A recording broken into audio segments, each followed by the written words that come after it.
الله وبركاته. الحمد لله الذي أرسل رسوله بالهدى ودين الحق ليظهره على الدين كله ولو كره الكافرون. أشهد أن لا إله إلا الله وحده لا شريك له وأشهد أن محمدا عبده ورسوله.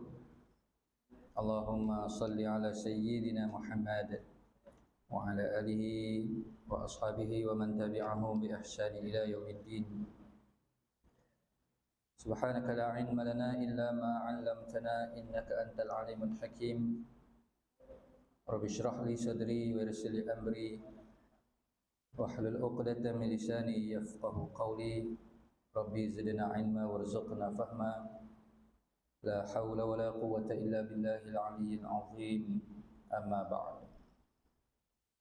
Yang dikasihi lagi dimuliakan ya, tuan pengurusi dan seluruh ahli jawatan kuasa masjid, tuan-tuan imam, pegawai-pegawai masjid, tuan haji, hajah, tuan-tuan perempuan, ayah ibu, sidang jemaah, mudah-mudahan kita dirahmati Allah.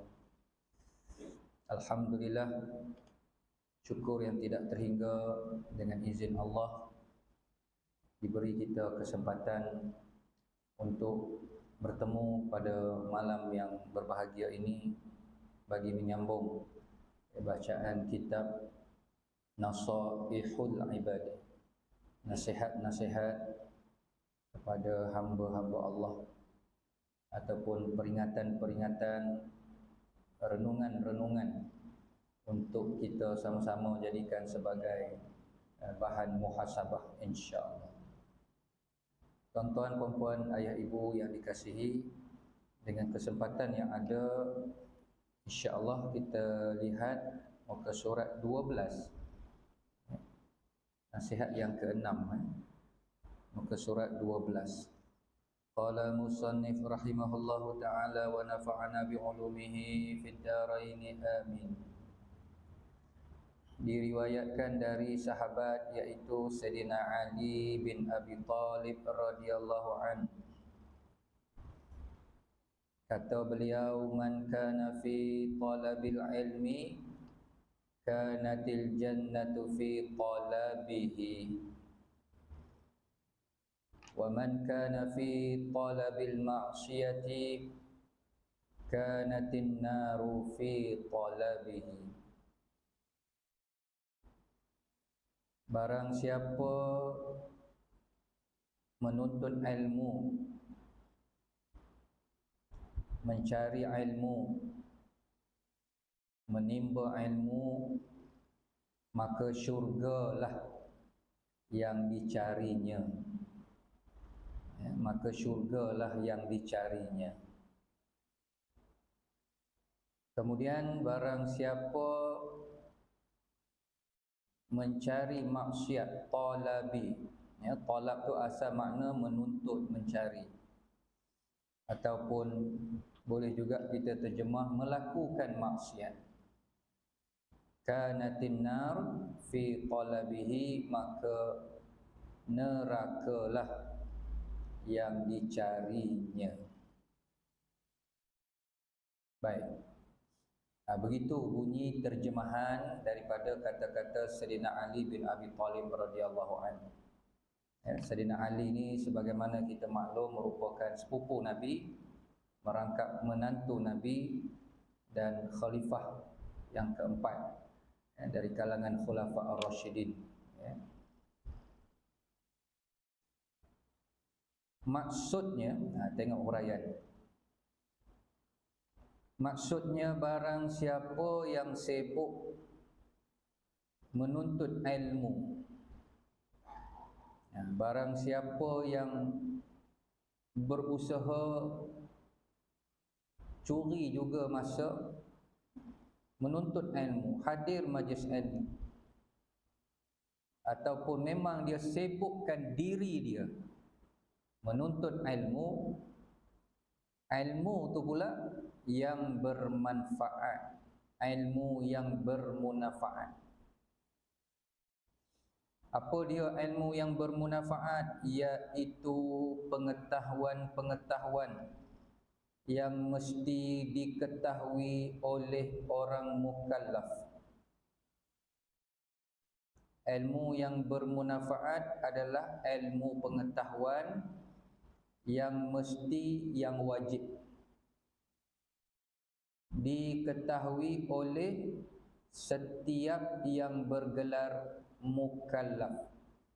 Bukan mu'allaf, dekat-dekat juga kan. Mu'allaf ni mukallaf, kallafa yukallifu, taklif. Mukallaf.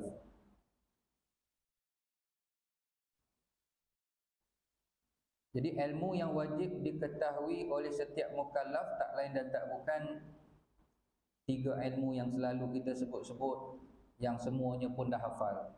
Ilmu tauhid, ilmu fiqh, ilmu tasawuf. Boleh juga disebut iman, Islam, ihsan. Hak ni wajib. Dan inilah ilmu yang paling memberi manfaat dunia dan akhirat. Jadi siapa yang sibuk mencari, belajar tiga ilmu ini, maka pada hakikatnya dia tengah mencari atau sedang mencari syurga dan juga mencari, memburu redha Allah Subhanahu wa taala. Sama ada kita sedar atau tak sedar, usaha kita mencari ilmu, menghubungkan sentiasa diri kita dengan majlis ilmu, mudah-mudahan itu satu usaha yang akan melayakkan kita masuk ke dalam syurga. Ini kata-kata Sayyidina Ali. Dan kata-kata Sayyidina Ali ni tuan-tuan sebenarnya sangat selari, bertepatan dengan hadis Nabi yang juga kita selalu dengar tok-tok guru kita baca, man salaka tariqan yaltamisu fihi ilma sahhalallahu lahu tariqan ilal jannah. Hadis riwayat Imam Muslim. Barang siapa menempuh satu jalan, jalan yang dia tempuh tu adalah untuk mencari ilmu. Menempuh satu jalan, jalan ni banyaklah. Kadang-kadang kita menempuh satu jalan pergi pasar raya cari keperluan. Kadang-kadang kita menempuh satu jalan balik kampung, ziarah orang tua, ziarah adik-beradik, pergi makan kenduri. Banyak jalan yang kita tempuh. Jadi Nabi sebut di sini, barang siapa menempuh satu jalan, yang jalan itu menyampaikan dia kepada majlis ilmu, dia belajar ilmu, sahhalallah, maka Allah akan permudahkan baginya jalan ke syurga. Jadi hasil daripada hadis itulah terbit kata-kata Sayyidina Ali, barang siapa yang sibuk mencari ilmu, maka insya-Allah yang dia cari itu sebenarnya cari apa? Cari syurga Allah. Sebab itulah majlis ilmu juga disebut taman-taman syurga. Jadi taman-taman syurga. Sebelum kita nak duduk syurga yang sebenar, kena biasa-biasakan diri duduk taman-taman syurga di dunia ni insya-Allah. Okey, habis. Sebaliknya, akas. Sebaliknya, sesiapa yang ingin melakukan maksiat atau yang sudah pun melakukan maksiat, apatah lagi yang bergelumang, tenggelam dengan maksiat, na'udzubillah, pada hakikatnya dia ingin menuju neraka dan akan mendapat murka Allah. Secara sedar atau tak sedar, apabila seseorang itu melakukan maksiat, maknanya dia mendekatkan diri dia dengan neraka Allah. Neraka tak pernah memanggil-manggil kita tuan-tuan, tetapi kita yang melangkah mendekatkan diri kepada dia. Walaupun kalau kita tanya mana-mana individu, khususnya orang Islam yang waras, tak ada siapa pun nak masuk neraka tuan-tuan. Tak ada siapa pun yang sanggup nak menahan murka Allah. Tetapi macam kita sebut tadi, secara sedar atau tak sedar, apabila kita terlibat atau melakukan maksiat, melakukan perkara-perkara yang diharamkan oleh Allah, apatah lagi yang melibatkan dosa-dosa besar, itu sebenarnya kita seolah-olah nak menjerumuskan diri kita ke dalam lembah azab neraka Allah. Ya, na'udzubillah min zalik. Habis. Sesungguhnya seseorang yang menghadiri majlis ilmu, walaupun ia tidak mampu menghafaz dan memahami ilmu tersebut dengan sempurna, nescaya Allah mengasihinya dan menganugerahkan kepadanya 7 macam keramat. Sesungguhnya tuan-tuan, seseorang yang menghadiri majlis ilmu, sekalipun dia tidak mampu menghafaz, tak mampu nak ingat apa yang dia belajar tu. Kalau ada 5 poin mungkin dia ingat 3. Kalau ada 5 mungkin kadang-kadang dia ingat 1,5. Tak ingat semua. Ataupun tak mampu nak memahami subjek pelajaran yang dia dengar pada hari tersebut pun begitu. Walaupun dalam keadaan begitu, dia tak ingat, dia tak berapa faham, tapi dia berterusanlah. Ya, daripada minggu ke minggu, bulan ke bulan, makan tahun ke tahun, terus belajar, terus istiqamah. Ya, maka Allah mengasihinya dan Allah anugerahkan kepadanya 7 macam keramat. Kita nak terjemah apa keramat kat situ tuan-tuan? Sebab kalau keramat ni dalam masyarakat Melayu popular kepada wali-wali Allah kan. Keramat, karamah. Jadi karamah ni asal makna ialah kemuliaan. Itu karamah, karim. Orang nama Abdul Karim kan. Karamah ni kemuliaan. Bila Allah beri kemuliaan kepada hamba-hambanya yang dekat dengan dia, yang kita sebut wali-wali, itu yang boleh berjalan atas air, boleh pergi satu tempat dengan jarak yang pantas, dengan tempoh masa yang pantas walaupun jaraknya jauh. Dan macam-macam lagi lah perkara-perkara yang tak masuk akal, mencarit adat. Itu keramat dari sudut kalau kita bahas wali-wali Allah. Tapi dari segi bahasa, karamat ialah kemuliaan. Allah beri kepada dia 7 macam kemuliaan apabila seseorang duduk dalam majlis ilmu. Sekalipun dia tak berapa nak faham lagi, sekalipun dia belum boleh ingat semuanya. Itu peringkat awal biasalah tuan-tuan. Apa ilmu pun bukan belajar-belajar terus pandai kan. Ya. Kalau belajar terus pandai, itu bukan orang tu. Ya, dia belajar mesti tak tahu, dia mesti pening dulu, mesti serabut. Itu baru betul. Ya.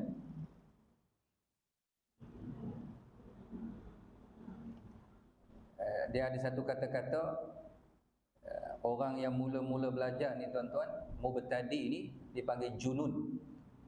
Mula-mula kita ni junun. Junun ni kalau terjemah maknanya gila. Dia jadi macam pening, keliru. Kenapa macam ni, kenapa macam ni kan. Junun peringkat awal. Lepas tu dah masuk peringkat pertengahan mutawassit, dipanggil funun. Funun tu dia baru dapat rentak. Funun ni seni. Baru dia tahu, macam ni, begitu, ini rukun, ini sunat. Kenapa berlaku khilaf dalam fiqah. Kenapa mazhab ni kata macam ni, baru dia faham. Sebelum tu dia pening je. Last kali dia pergi peringkat akhir, dia panggil kun fayakun. Itu istilahnya. Maksudnya memang dah dalam poket dia lah. Ya, itu tahap-tahap ilmu. Okey, apakah 7 kelebihan itu? Pertama, dia memperolehi keutamaan sebagai penuntut ilmu. Dia memperolehi keutamaan sebagai penuntut ilmu. Maknanya, apa sahaja keutamaan, kelebihan, fadilat yang Allah beri kepada penuntut ilmu, dia layak menerima. Maksudnya kita kata dia members. Bila kita duduk dalam majlis ilmu, kita ni members lah. Bila member, dapatlah kelebihan-kelebihan yang orang biasa tak dapat. Sebab kita ahli kan. Kena duduk dulu, baru dapat kad keahlian tu. Yang tu dulu.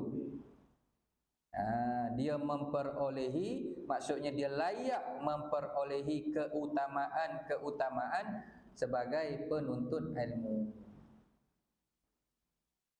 Yang kedua, dia terhindar dan dijaga dari sebarang dosa, silap, dosa dan kesilapan selagi masih duduk dalam majlis ilmu.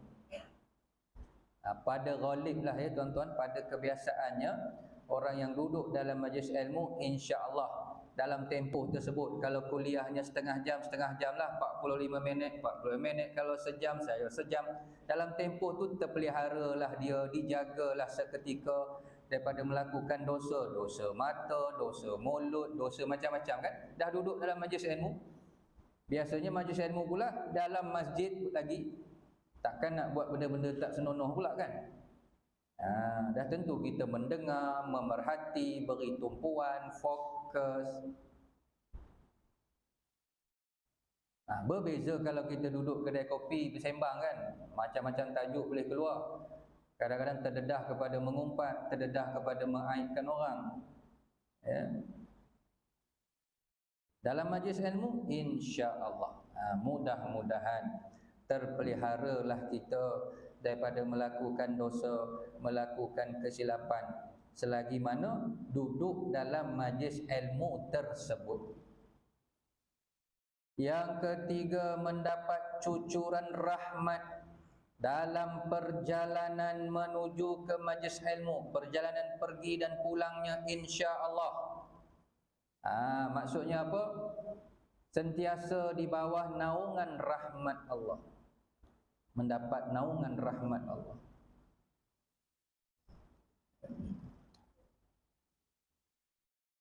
Maknanya tuan-tuan, seandainya si penuntut ilmu itu tadi dalam perjalanan nak menuntut ataupun nak menuju ke majlis ilmu, tiba-tiba sampai ajalnya lalu meninggal dunia, dia meninggal di bawah naungan rahmat Allah. Saya ada seorang jemaah kenalan masa saya bertugas di Pangkalan Hulu Keroh suatu ketika dahulu, bersempadan dengan Baling, Kedah. Jadi jemaah tu daripada Baling. Jadi setiap kali saya datang kuliah, dia mesti ada. Sehinggalah satu hari tu dia tak ada. Rupa-rupanya ahli-ahli jemaah beritahu dia meninggal dunia dah. Meninggal dunia. Daripada Baling dia nak pergi ke Sungai Petani menghadiri ceramah Al-Fadhil Ustaz Azhar Idrus. Waktu balik tu meninggal. Biasa dia pergi naik kereta, kata kawan-kawan jemaah lah, tak macam mana hari tu dia pergi naik motor, nak jadi asbab. Daripada Baling dia pergi ke Sungai Petani, dengar ceramah Ustaz Azhar Idrus, habis dia balik ke Malangan, Langgar Lembu kalau tak silap, meninggal dunia. Masya Allah, tabarakallah. Mudah-mudahan meninggal dalam keadaan husnul khatimah, dengan mendapat naungan rahmat Allah. Begitu hendaknya.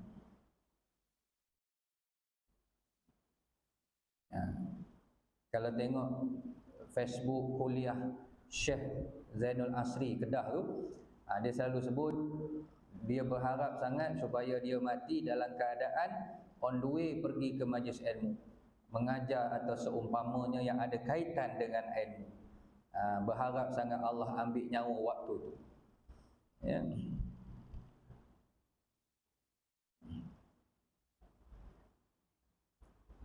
Baik, itu poin yang ketiga, mendapat cucuran rahmat. Kemudian yang keempat, mendapat barakah, berkat, atau bahasa Arab barakah, ketika duduk di hadapan orang alim dalam majlis ilmu. Duduk di hadapan tok-tok guru lah tuan-tuan, bukan standard saya ustaz kecil-kecil lah ni, bukan. Ni tok-tok guru alim ulama. Ada barakah. Kita yang nak ambil barakah tu dipanggil tabarruk, mengambil barakah tok-tok guru, masya-Allah. Imam Al-Ghazali rahimahullahu ta'ala, kalau tengok dalam kitab Ihya, dia menghuraikan makna barakah ialah ziyadatul khair, bertambahnya kebaikan. Barakah-barakah ni bertambahnya kebaikan dalam hidup kita. Dengan kita belajar ni tuan-tuan, adakah bertambah baik? Kalau bertambah baik, maknanya ilmu yang kita belajar tu ada barakah. Dan nak dapat barakah dalam majlis ilmu, dalam menuntut ilmu, antara kunci utamanya adab. Menjaga adab-adab dalam majlis ilmu. Sebab tu kita biasa dengar tok guru kita bagi tahu, Imam Syafi'i rahimahullah ta'ala ketika belajar dengan gurunya Imam Malik, nak menyelak kitab ni kan, pelan-pelan, tak bagi bunyi, tak ada. Dia tak bagi bunyi, jaga adab dia pelan. Takut mengganggu konsentrasi guru, sampai macam tu sekali adab Imam Syafi'i ketika berhadapan dengan gurunya Imam Malik. Selak ni pelan. Itu ada barakah. Kunci kepada barakah adalah adab. Kemudian yang kelima dituliskan berbagai kebaikan, yakni al-hasanat, ke atas dirinya. Ke atas dirinya selagi mana ia mendengar ilmu yang disampaikan dalam majlis tersebut. Tu dia ada syarat tu. Selagi mana ia mendengar. Kalau dia terlelap macam mana? Khusyuk sangat kan? Sampai terlelap. Ada juga kebaikan. Tapi tak samalah kebaikan dengan orang yang mendengar, yang fokus. Sebab duduk dalam majlis ilmu pun insya-Allah ada kebaikan dia. Ada kebaikan. Yang keenam ini kita biasa dengar, para malaikat meletakkan sayapnya untuk melindungi penuntut-penuntut ilmu. Memang ada hadislah, antaranya riwayat Imam Abu Daud, riwayat Imam Tirmizi. Dan malaikat-malaikat yang ditugaskan untuk hadir majlis ilmu, meramaikan majlis ilmu ni tuan-tuan, nama malaikat tu ialah malaikat sayyarah. Tugas dia orang cari majlis ilmu je, hadir majlis ilmu, sayyarah. Sayyarah ni kalau bahasa Arab terjemah ke bahasa Melayu makna kereta. Anak-anak cucu kita hafal lah vocab tu kan, kereta. Jadi sayyarah ni maksudnya bergerak. Sara yasiru, yang bergerak, malaikat yang bergerak ke mana? Bergeraknya mencari majlis ilmu. Dalam jumlah yang begitu ramai sehingga digambarkan berlapis-lapis sampai ke atas. Orang kata apa? Bersesak-sesak malaikat ni. Cuma kita tak nampak lah kan. Dan mereka bukan sekadar hadir, yang mahalnya apa? Mereka mendoakan, memohon keampunan bagi penuntut-penuntut ilmu. Bahkan hadis tu panjang, kalau kita tengok, sampaikan seluruh makhluk ikan-ikan di laut pun mendoakan keampunan kepada penuntut-penuntut ilmu. Begitu sekali. Dan yang ketujuh, akhir sekali dia kata apa? Setiap langkah kakinya menjadi kafarah, penebus dosa, dan akan menambah kebaikan, yakni menaikkan darjatnya di sisi Allah. Setiap langkah kakinya. Bagi yang berjalan kaki lah, kalau naik motor, naik kereta, setiap putaran tayar keretanya menjadi kafarah, menebus, memadam dosa-dosa dia, yakni dosa-dosa kecil, dan menaikkan darjatnya di sisi Allah Subhanahu wa ta'ala. 7 kelebihan ini diambil daripada kitab I'anatul Talibin. Tu ada dia letak situ. Dalam kitab I'anah At-Talibin, juzuk 1 muka surat 15. Baik. Dan banyak lagi sebenarnya tuan-tuan, kelebihan atau kita kata apa, fadilat dalam kitab Targhib wa Tarhib. Itu memang cerita bab kelebihan je. Ya, salah satunya saya nak sambung ataupun nak tambah di sini, hadis riwayat Imam Tirmizi.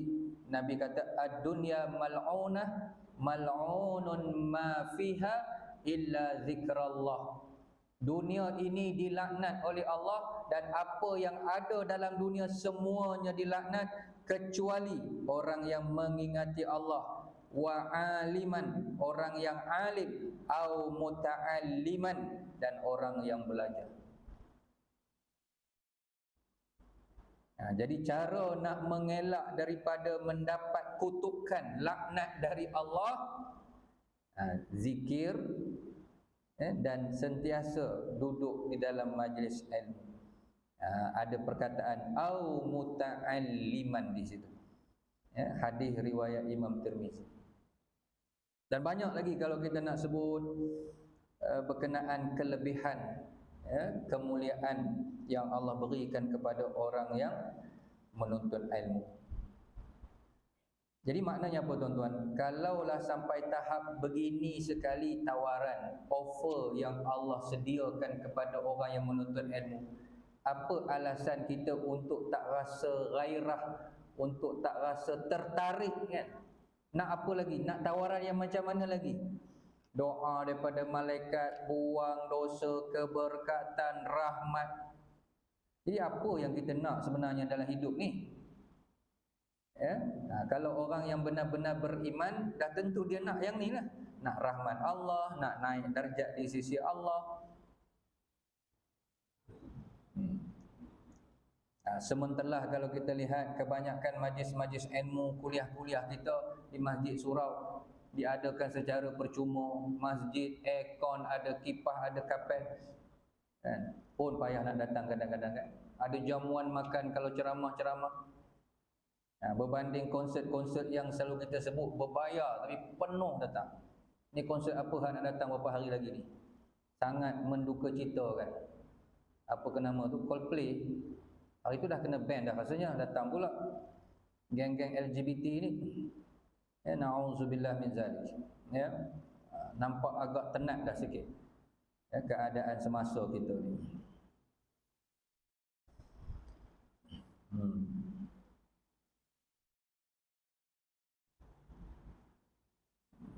Baik.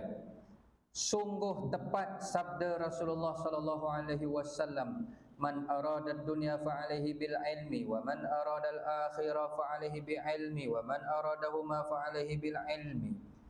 Barang siapa ingin mendapat harta dunia, kedudukan dunia, maka hendaklah dengan menggunakan ilmu. Barang siapa menghendaki keselamatan akhirat, hendaknya dengan ilmu juga. Dan barang siapa yang mahu kedua-duanya, maka tak dapat tidak, tak ada jalan lain, mesti melalui pintu ilmu. Fa'alaihi bi'ilmi. Nak dunia pun ilmu, akhirat apatah lagi. Dan yang sebaiknya kedua-dua sekalilah kita ambil. Sebab tu kita tengok bukti jelas tuan-tuan, kalau dunia sendiri kan, seseorang itu dibayar gaji, kalau dalam sektor kerajaan dan swasta pun mungkin sama, ikutlah dia punya kelayakan sertifikat dia kan. SPM bayar cara SPM, diploma bayar cara diploma. Di situ pun ada darjat dia tu. Ijazah cara ijazah, mahal lagi. Masya Allah, tabarakallah. Jadi siapa nak dunia, ilmu, itu yang kadang-kadang kita selalu pesan ke anak, belajar pandai-pandai kan, supaya nanti mudah peluang-peluang pekerjaan. Kerana dunia sendiri pun berhajat kepada ilmu. Tuan-tuan minat nak jadi petani, kena ada ilmu pertanian. Minat nak bela ikan, kena ada ilmu lah berkaitan. Nak jadi pakar bedah, anak-anak kita belajar berapa tahun, bukan setahun 2 tahun. Nak meniaga goreng pisang, goreng pisang cheese, pisang cheese viral, lagilah macam-macam kan. Dia pisang apa yang sesuai? Dia mesti ada jenis-jenis pisang pula kan. Minyak apa yang menyedapkan lagi, merangupkan lagi. Pun nak kena ada ilmu, goreng pisang je pun. Barulah orang makan tu ulang lagi sedap, ketagih. Baik. Jadi benarlah apa yang disabdakan oleh Nabi, siapa nak dunia dengan ilmu, siapa nak akhirat dengan ilmu, nak kedua-duanya adalah dengan jalan ilmu. Jika demikian, muka surat 13. Jika demikian halnya, adakah sesuatu yang lebih mulia dari ilmu? Itu persoalan kan.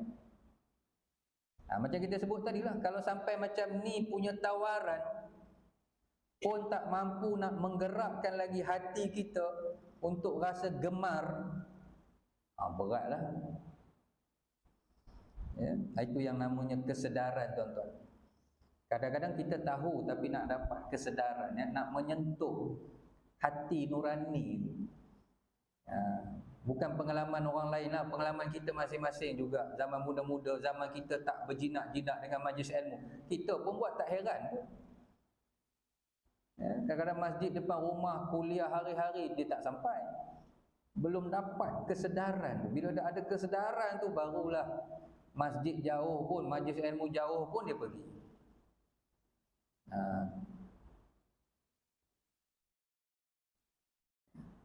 Jadi majlis ilmu ni, tuan-tuan, kalau kita nak buat perumpamaan analoginya, dia satu majlis yang mahal, yang sangat berharga. Macam kita tengok kedai emas. Kedai emas ni dia tak macam pasar borong, tuan-tuan, penuh orang ramai kan. Kedai emas ni seorang masuk, dua orang masuk. Maknanya yang betul-betul nak beli emas je masuk.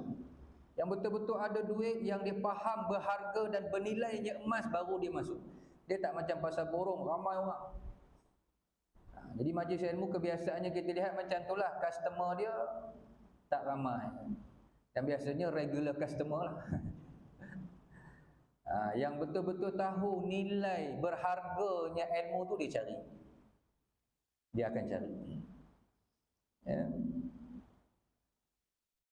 Dan sudah pasti dia kata tiada yang lebih mulia,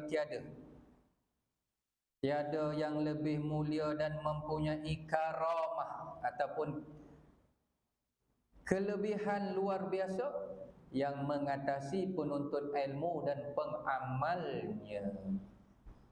Sebab tu dalam kitab ni, tuan-tuan, di peringkat awal dulu, kalau tak silap saya, ada satu perbahasan berkenaan kenapa Nabi Allah Adam alaihi salam ketika Allah cipta, tiba-tiba disuruh malaikat-malaikat memberi penghormatan kepada Nabi Adam. Adakah kerana Adam dicipta daripada tanah lalu diberi penghormatan, atau adakah Nabi Adam nanti akan turun ke bumi menjalankan misi-misi kekhalifahan? Jawapannya wa'allama Adam, allama, aku telah memberi ilmu.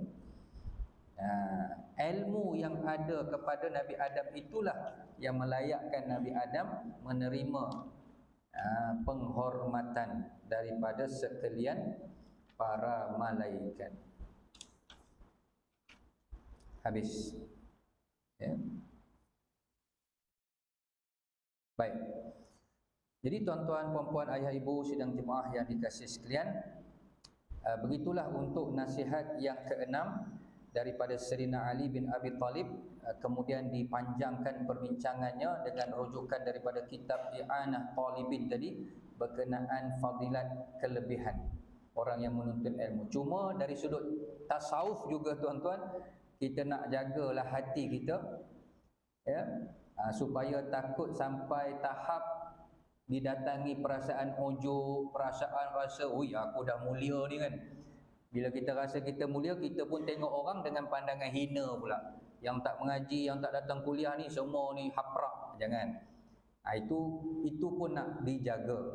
Ya. Kita lebih kepada mudah-mudahan, tuan-tuan. Mudah-mudahan Apa saja kelebihan-kelebihan yang Allah tawar tu, Allah berkenan untuk beri kepada kita. Bagus kita usaha jadi orang baik, tapi yang tak bagusnya bila kita dah rasa kita baik dan melihat orang lain semua tak baik, itu pun bahaya, ya. Tasawuf sangat mengambil berat perkara-perkara yang sedemikian. Jadi apa yang perlu kita hayati, apa yang perlu kita praktikkan bila membaca nasihat yang keenam ni, iaitu syukur. Bersyukur, syukur ya Allah, syukur ya Allah. Dulu aku pun tak rajin nak datang majlis-majlis ilmu ni, sekarang ni alhamdulillah, syukur ya Allah. Bukan untuk kita bangga, bukan untuk kita ujub, bukan kita nak merendah-rendahkan orang lain, tidak. Syukur sangat-sangat, ya Allah, syukur. Tu dia. Ya. Habis. Kemudian nasihat yang ketujuh daripada Yahya bin Mu'az rahimahullahu ta'ala, beliau berkata, ma'asallaha karimun wala atharad dunya 'alal akhirati hakimun. Orang mulia tidak berani berbuat maksiat kepada Allah, dan orang yang bijaksana, hakim, tidak akan mementingkan dunia mengatasi kepentingan akhirat. Baik.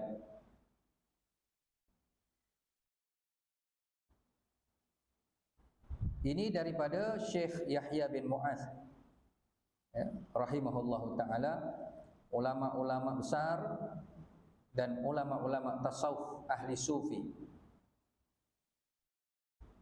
Nasihat yang ketujuh ini kita boleh datangkan dalam bentuk persoalan. Untuk lebih mudah faham, kalau kita datang dalam bentuk pertanyaan, siapakah orang yang mulia? Macam tu. Siapakah orang yang bijak?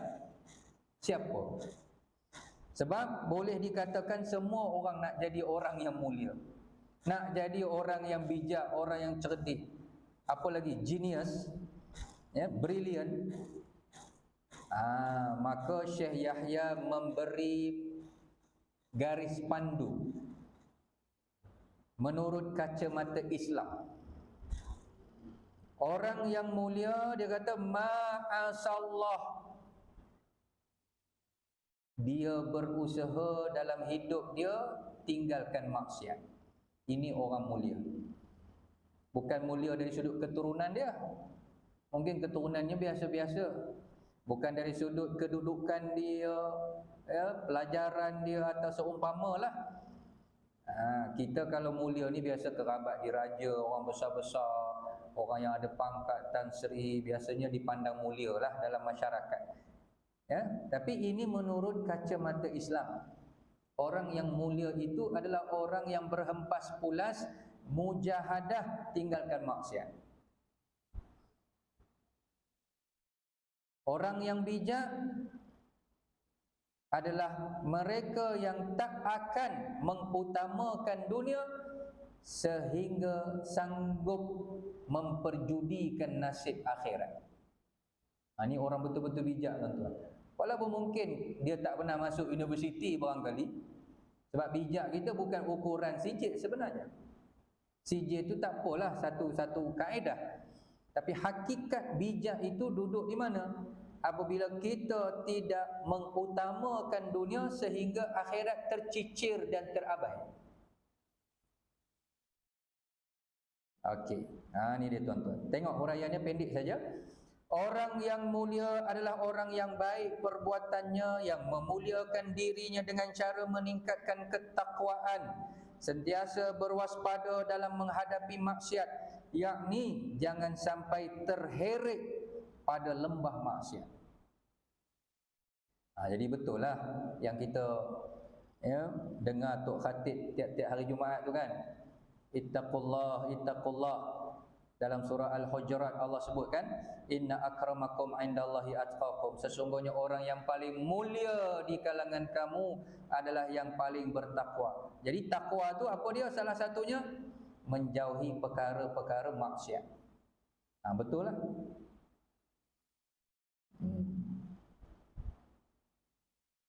Sedangkan orang yang bijaksana adalah mereka yang tidak mendahulukan perkara dunia ataupun lebih mengutamakannya dunia ke atas hal ehwal akhirat. Ini orang betul-betul bijak. Ya. Maksudnya apa? Orang bijak ni tuan-tuan, dia takkan gadai masa depan akhirat. Sekali-kali takkan dia buat begitu semata-mata nak dapat dunia. Sedangkan dunia tu dia dapat sekalipun akhirnya tinggal juga. Ya, ini orang betul bijak. Kerana akhirat itu destinasi akhir kita. Akhirat itu dalam bahasanya kita kata dia adalah segala-galanya. Dia adalah matlamat. Ini dia tuan-tuan.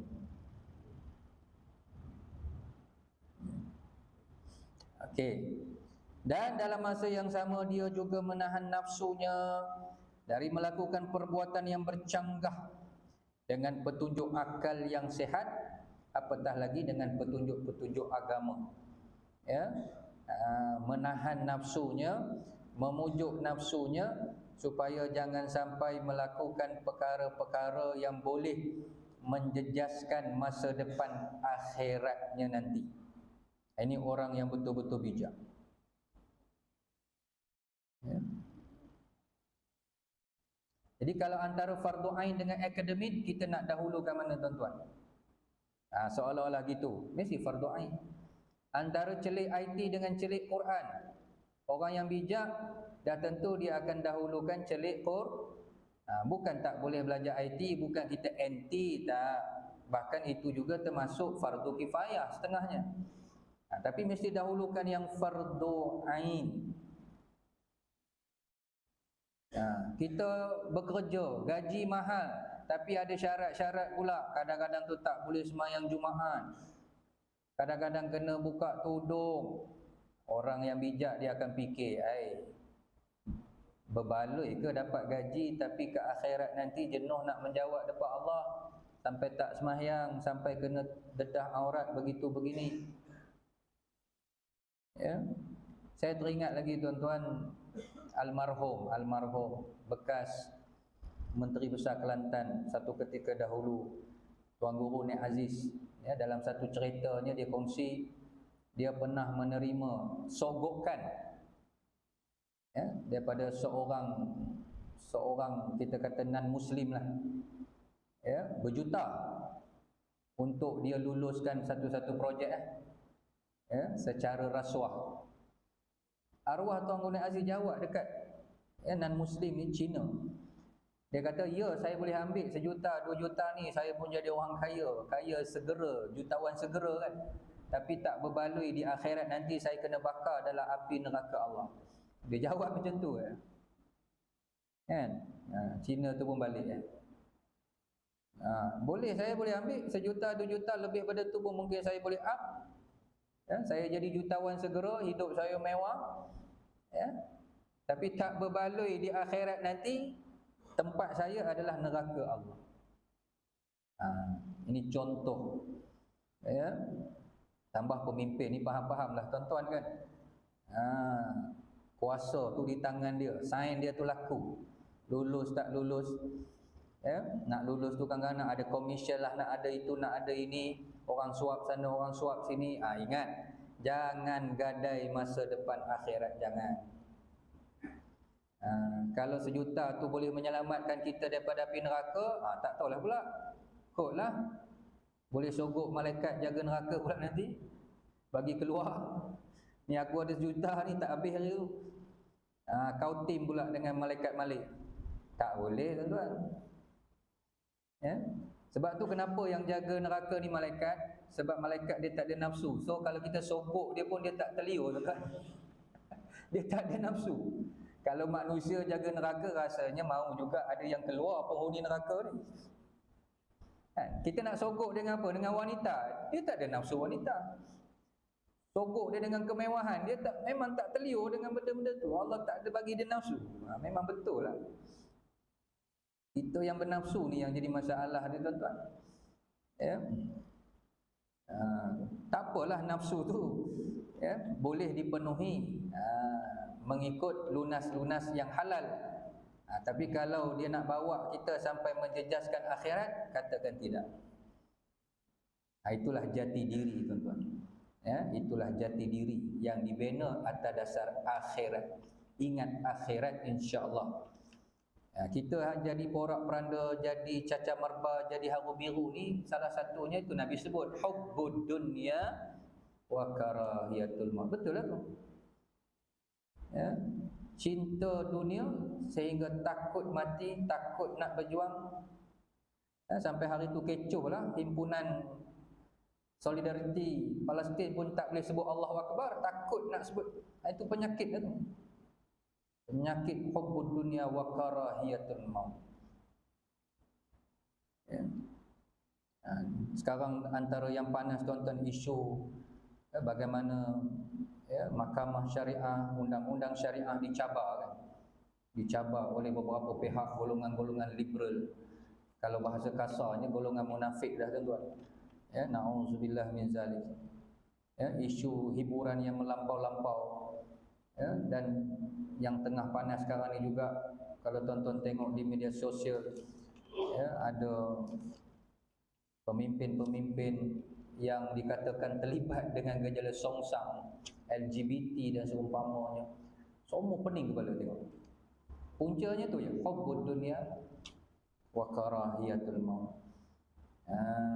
Cinta dunia sampai mengabaikan akhirat. Cinta dunia sampai sanggup menggadai masa depan akhirat, yang sedangkan akhirat itu bersifat kekal abadi. Okey, habis. Selesai. Kemudian nasihat yang ke-8 daripada Syekh Al-A'mashi. Kita berhenti situ. Al-A'mashi itu nama orang tu. Al-A'mashi rahimahullahu ta'ala. Alhamdulillah, tuan-tuan puan-puan, ayah ibu yang dikasihi lagi dimuliakan, begitulah perkongsian yang dapat kita baca pada malam ini, dua tajuk. Mudah-mudahan yang dah faham bertambah faham. Mudah-mudahan dapat kita jadikan sebagai panduan, sebagai motivasi, sebagai kita kata apa menyuburkan lagi semangat yang dah sedia ada untuk kita berlumba-lumba melakukan kebaikan, memikirkan bukan setakat masa depan dunia, tetapi yang lebih penting adalah masa depan kita, nasib kita yang sebenar di akhirat kelak. Bukan kita saja. Kadang-kadang kita pergi lebih jauh, kita renung nasib anak-anak kita di akhirat macam mana, cucu-cucu kita yang ke depan dengan zaman yang semakin mencabar. Dan paling penting kita harap Allah pelihara iman kita, pasangan kita, anak-anak kita istiqamah hingga akhir hayat. Wala tamutunna illa wa antum muslimun. Jangan mati melainkan kita mati dalam keadaan menyerah diri kepada Allah Subhanahu wa taala. Mohon maaf di atas segala kekurangan. Kita akhiri dengan sama-sama membaca tasbih kafarah dan suratul Asr. Subhanakallahumma wa bihamdik asyhadu